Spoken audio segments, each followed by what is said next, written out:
As most of you know by now, $80 is the price of the new Mario Kart. No extras, no collector's bundle, just the game. The reaction was immediate and loud. For many, it crossed a line.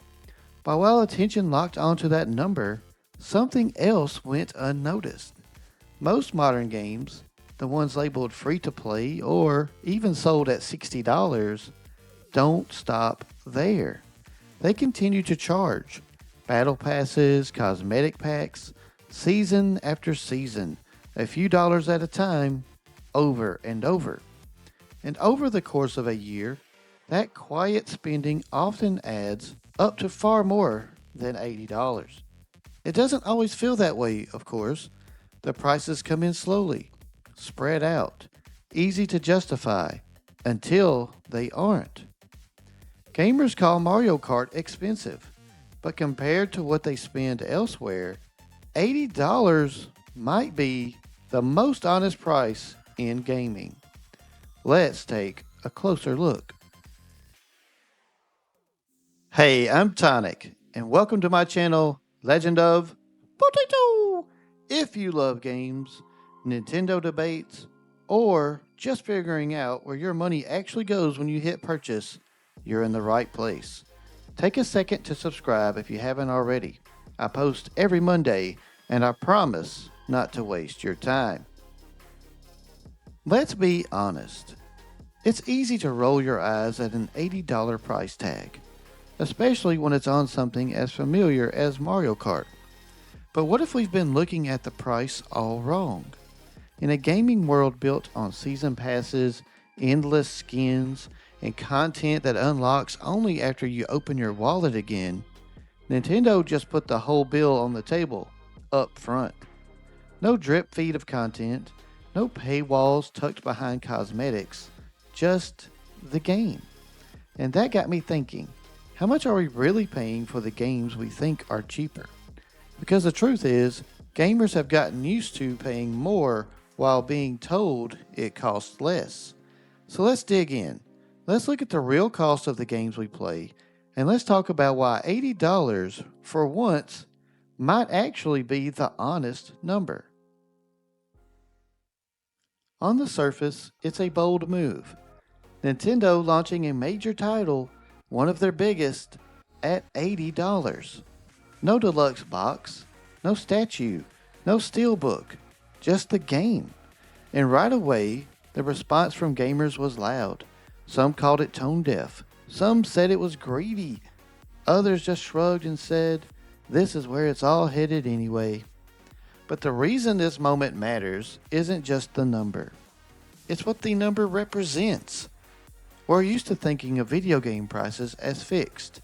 60 was standard for decades. 70 still feels new.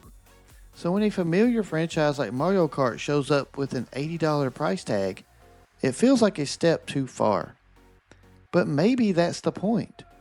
Maybe we've been trained to expect that what we pay up front isn't the full story. That the real cost of a game will reveal itself later, $10 at a time, quietly, after we've already started playing. That's why this price stings. Not because it's unusual, but because it's unusually direct. It doesn't leave room for illusion. It doesn't hide behind a storefront or a season pass. It doesn't ask for more later. It asks for it now. And for players who've spent years in ecosystems built around delayed spending, that kind of honesty can feel unfamiliar, maybe even uncomfortable. So while everyone's busy arguing about the number, maybe it's worth asking what it means to see a game that doesn't pretend to be cheaper than it is. Let's look at what most games cost now. Not the number on the box, but what they ask from you over time. Take Fortnite. It's free to download, but that's just the beginning. Surveys show the average player spends around $100 a year, mostly on battle passes and skins. Multiply that by Fortnite's 250 million monthly users, and you start to see how free becomes one of the highest grossing games in history, pulling in over $20 billion so far. Apex Legends follows the same playbook. It's free to jump in, but staying current means buying into the $10 Battle Pass every season, and that's before you start grabbing $18 skins or event bundles.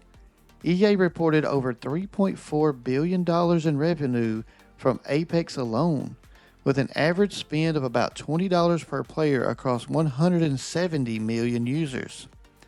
Call of Duty. The base game is $70, but that's just your ticket in. There are $10 battle passes, $20 skin bundles, even premium tiers that go for $30 a pop. The Warzone ecosystem alone has brought in an estimated $4 to $5 billion since 2020. Then there's FIFA. Every year, millions of players pay full price for the latest release, and then drop even more into Ultimate Team Packs. In 2021 alone, EA made $1.6 billion from Ultimate Team microtransactions. That's just 1 year. Even Destiny 2, a game that once had a $60 price tag, now relies on an annual expansion model plus a seasonal pass system. Keeping up costs about $80 to $100 a year if you want everything. None of these models look unfair on the surface. $10 here, $20 there, but when you zoom out, the real price of these games often lands well above the cost of Mario Kart. It just gets there more quietly. So when we compare Mario Kart to these games, the difference isn't just price, it's transparency. One game tells you everything up front, the others don't. One feels expensive because the full number is right there on day one. The others feel cheaper until they aren't. This isn't just about live service titles. Even games that launch at full price often come with strings attached. Take Street Fighter 6. The base game costs $60, but to get the full roster, you're paying for character passes, $30 here, $25 there, sometimes bundled with costumes or early access perks. If you want everything as it's released, you're looking at over $100 easily. Mortal Kombat 1, same deal, $70 up front, then $40 more for the combat pack. Premium editions go for $110 or more, and they're not done. New characters continue to arrive, each tied to another price tag. Even single-player titles aren't immune. Assassin's Creed Valhalla launched at $60, but with multiple $40 expansions and cosmetic packs. The full experience quickly crept toward $120 to $150. And then there's The Sims 4, a game that's free to start, but if you want all the expansion packs, game packs, and tiny furniture bundles, you're looking at over $1,000 in content. In each of these cases, the price on the box is only part of the story. The rest reveals itself slowly over months or even years. And by the time players realize how much they've spent, they are already invested, already committed. So when Mario Kart shows up and says, "This is the price," it's not just unusual, it's disruptive. Because in a market built around holding content back, there's something almost radical about putting the full experience on the table all at once. Let's talk about Nintendo, a company whose pricing strategy stands apart from most of the industry. Their games rarely go on sale, they don't bundle aggressively, and they continue to charge full price years after launch. That can frustrate some players, but it also reflects a level of consistency that's hard to ignore. Mario Kart 8 Deluxe launched back in 2017. It didn't rely on a battle pass or a rotating store. It was simply a complete game. Later, Nintendo added a $24.99 booster pass course, 48 remastered tracks that nearly doubled the original content, as an optional expansion. But that add-on was clearly defined and released years after launch. No pressure, no recurring hooks. Over 68 million players bought the base game at full price, and that single release earned Nintendo billions. Not by nickel and diming players, but by offering something robust enough to stand on its own. And this isn't a one-off. Animal Crossing New Horizons sold over 47 million copies. Zelda Breath of the Wild and Tears of the Kingdom together, more than 54 million. Yes, there were optional expansions, but for most players, the core games delivered a rich, full experience straight out of the box. That brings us to Mario Kart World and its $80 price tag.